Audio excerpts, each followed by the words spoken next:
Yes, this this time I want to talk about something that I just heard about, but that has been happening before as well, and that is um, a situation which arose when police came to a part of Stockholm to arrest a, a warranted criminal.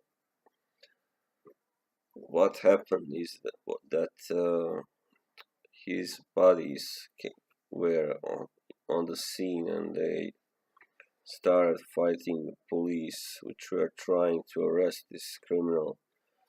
Then a bunch of other people, and all are, of course, all are of immigrant background. And before I continue, let me clarify to everyone that I too am of immigrant background, but there is a big difference between certain immigrants today.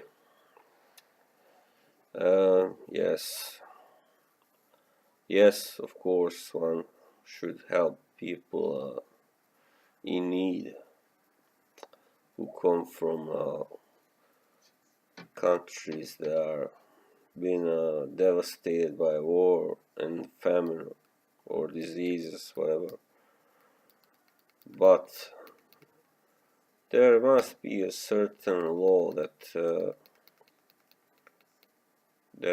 should enable a country to evict or deport people that are making trouble and that are not from that country, of course. Because if you are from Sweden, let's say, and you are making trouble, then you can't be deported anywhere because that's your only homeland. But people who have a second homeland should definitely be deported.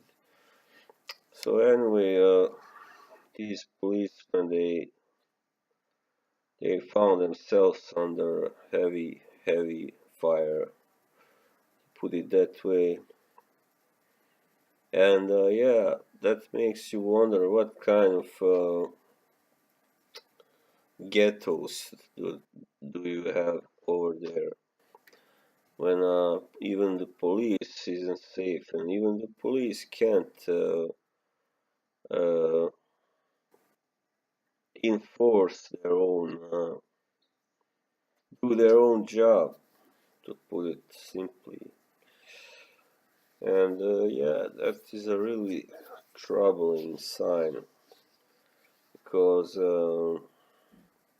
so many are involved in criminal activity, and that is why they are likely to put up a fight instead of you know surrendering. Like they are more likely to help their friend by fighting the police rather than just standing back and letting the police do their job.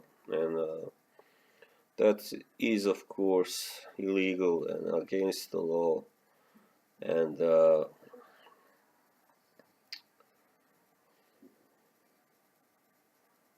yes, I mean, really, what are you supposed to do if you can't even?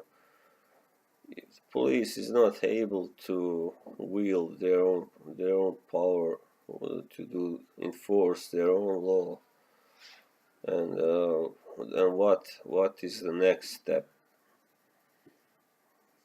Army? I really don't know. Some kind of special force, perhaps. Uh, Task force should be made if it hasn't been already, and special force that should handle such problems. But anyway, that is not my top topic of this video. The main topic is that we have gotten so far now, so that this is not the first time, of course, in that this is happening in Sweden, especially, and I'm surprised that it's not getting so much coverage in the media. Actually, uh, I haven't read anything about this, for instance, in Norwegian medias yet. I live in Norway, and while I heard it actually, I saw it on media from which country was that? Doesn't matter. Some other European country from a site. So I think that's terrible, of course. And but this is a good argument, I think. Why we let's say we Western Europe or Europe in general should not have to take in any more immigrants that we have already. I'm serious, because especially those who come from war uh, areas that are in war. You never know what lives in them, what kind of emotions they have hide, inside. And we have had several of here also uh, several cases of people who came from such a country that was at war and that they committed murders, foul, really brutal murders. Of course, you cannot say that everybody will do that, of course, but I think now that both Scandinavia and UK and France, especially Germany, they have taken in so many people. How are they supposed to take more? I just don't get it. Because my point is, no matter how cruel that may sound to you, is that somebody must stay at home and face all the hardships. Somebody, not everyone can get saved. Not everyone can get, be safe and have everything they need. That's simply the tough facts, the hard facts of life. And when people were dying of hunger in Ukraine, like after World War II, nobody really cared, in the West. I don't think so many people cared about that, and that is actually part of Europe, while of course Syria or Somalia or Afghanistan are not. So I think and another thing, these people have a very different mentality than we do. Europeans, most Europeans actually, and they just can't function so well in this society. For instance, I'm from Europe. I can function because I can relate to this culture, even though it is different from my own, but it's not that radically different as it is from these Asian and African uh, cultures. So, and people come here, they just are locked in their own kind of world, their own sub world, subculture. They don't really mix, or they never get many of them never get really integrated. So that's obviously what happened here. Of course, Sweden has taken so many refugees and immigrants.